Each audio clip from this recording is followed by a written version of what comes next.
नमस्कार, मैं रचना शर्मा। चढ़ती कला टाइम टीवी देख रहे सभी दर्शकों का स्वागत करती हूं। आप देख रहे हैं हरियाणा डायरी। हरियाणा के मुख्यमंत्री नायब सिंह सैनी ने कहा कि सरकार ने प्रशासनिक दक्षता बढ़ाने, नागरिकों को बेहतर आवासन सुविधाएं उपलब्ध करवाने और शहरी योजना एकीकरण में सुधार के उद्देश्य से आवासन बोर्ड हरियाणा को भंग कर हरियाणा शहरी विकास प्राधिकरण में विलय कर दिया है। मुख्यमंत्री नायब सिंह सैनी ने बजट सत्र के पहले दिन हरियाणा विधानसभा में सरकारी संकल्प पेश करते हुए कहा कि सरकार ने प्रशासनिक दक्षता बढ़ाने, नागरिकों को बेहतर आवासन सुविधाएं उपलब्ध करवाने और शहरी योजना एकीकरण में सुधार के उद्देश्य से आवासन बोर्ड हरियाणा को भंग कर शहरी विकास प्राधिकरण में विलय किया है। मुख्यमंत्री ने स्पष्ट किया कि आवासन बोर्ड और हरियाणा शहरी विकास प्राधिकरण दोनों के कार्य लगभग एक समान थे। उन्होंने आश्वस्त किया कि आवासन बोर्ड हरियाणा में कार्यरत सभी कर्मचारियों के हितों का पूरा ध्यान रखा गया है। यह संकल्प हरियाणा आवासन बोर्ड अधिनियम 1971 की धारा 80 की उपधारा 1 के प्रावधानों के तहत पारित किया गया है। अब बोर्ड की सभी जिम्मेदारियां हरियाणा शहरी विकास प्राधिकरण की होंगी।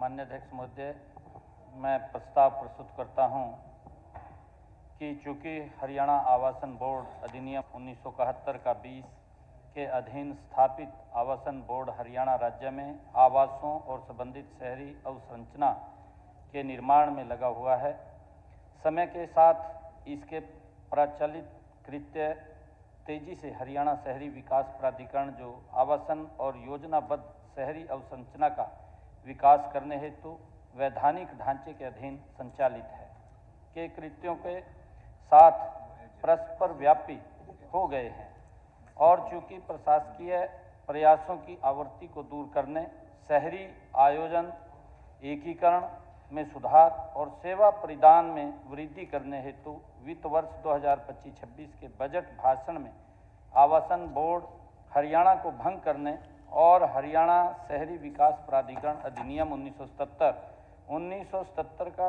13 के अधीन स्थापित और गठित हरियाणा शहरी विकास प्राधिकरण में इसके विलय की घोषणा की है। और चूंकि मुख्यमंत्री हरियाणा ने मंत्रिपरिषद की शक्तियों का प्रयोग करते हुए हरियाणा आवासन बोर्ड अधिनियम 1971 का 20 के अधीन स्थापित आवासन बोर्ड हरियाणा को भंग करने का निर्णय लिया है, इसलिए अब हरियाणा आवासन बोर्ड अधिनियम 1971 का 20 की धारा 80 की उपधारा 1 के प्रंतुक में दिए गए उपबंधों के अनुसरण में हरियाणा राज्य विधानसभा इसके द्वारा आवासन बोर्ड हरियाणा को भंग करने का संकल्प पारित करती है। मुख्यमंत्री नायब सिंह सैनी ने हाल ही में चंडीगढ़ में आयोजित स्टेट प्रगति डैशबोर्ड की समीक्षा बैठक के दौरान अधिकारियों को निर्देश दिए कि राज्य में चल रही मेगा परियोजनाओं की प्रगति की कड़ी निगरानी की जाए और उनके क्रियान्वयन में तेजी लाई जाए ताकि सभी परियोजनाएं निर्धारित समय सीमा के भीतर पूरी हो सके। मुख्यमंत्री नायब सिंह सैनी ने कहा कि 75 करोड़ रुपए से अधिक लागत वाली सभी प्रमुख परियोजनाओं को स्टेट प्रगति डैशबोर्ड पर अनिवार्य रूप से अपलोड किया जाए, इससे विभिन्न स्तरों पर उनकी रियल टाइम मॉनिटरिंग सुनिश्चित हो सके। उन्होंने स्पष्ट किया कि गुणवत्ता और निर्माण कार्यों को समय पर पूरा करवाने के लिए लगातार निगरानी की जाए। वहीं मुख्यमंत्री नायब सिंह सैनी ने परियोजनाओं में देरी पर कड़ा संज्ञान लेते हुए कहा कि जिन एजेंसियों को निर्माण कार्य अलॉट किए गए हैं उन कार्यों में किसी भी प्रकार की लापरवाही या ढिलाई बर्दाश्त नहीं की जाएगी। उन्होंने अधिकारियों को निर्देश दिए कि जिन एजेंसियों की वजह से निर्माण कार्यों में विलंब हो रहा है उनके विरुद्ध निर्धारित नियमों के अनुसार कार्रवाई की जाए। बैठक में टाउन एंड कंट्री प्लानिंग विभाग और शहरी स्थानीय निकाय विभाग से संबंधित 8 मेगा परियोजनाओं की विस्तृत समीक्षा की गई। मुख्यमंत्री ने संबंधित अधिकारियों को इन परियोजनाओं को तय समय में पूरा करने के निर्देश दिए ताकि आमजन को इनका लाभ शीघ्र मिल सके।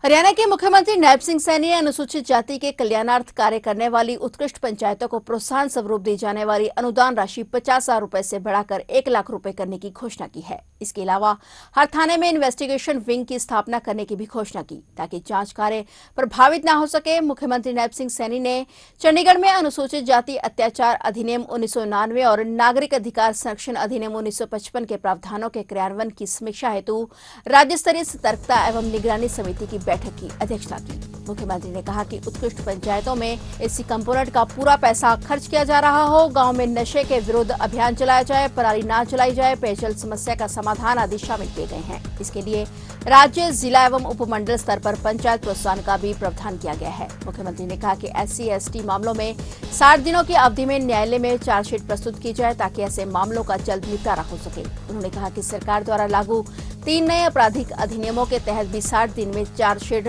प्रस्तुत किए जाने का प्रावधान किया गया है। इन मामलों में भी अलग से जांच अधिकारियों की नियुक्ति की जाए। उन्होंने कहा कि राज्य में वर्ष 2021 से अनुसूचित जाति के अलावा महिलाओं के विरुद्ध अपराध में भी कमी दर्ज की गई है। इसके अलावा लूटपाट, संपत्ति के विरुद्ध और धमकी देने के मामलों में भी कमी आई है। फिलहाल हरियाणा डायरी में इतना ही। और नए समाचारों के साथ फिर से हाजिर होंगे। तब तक के लिए देखते रहिए चढ़ती कला टाइम टीवी।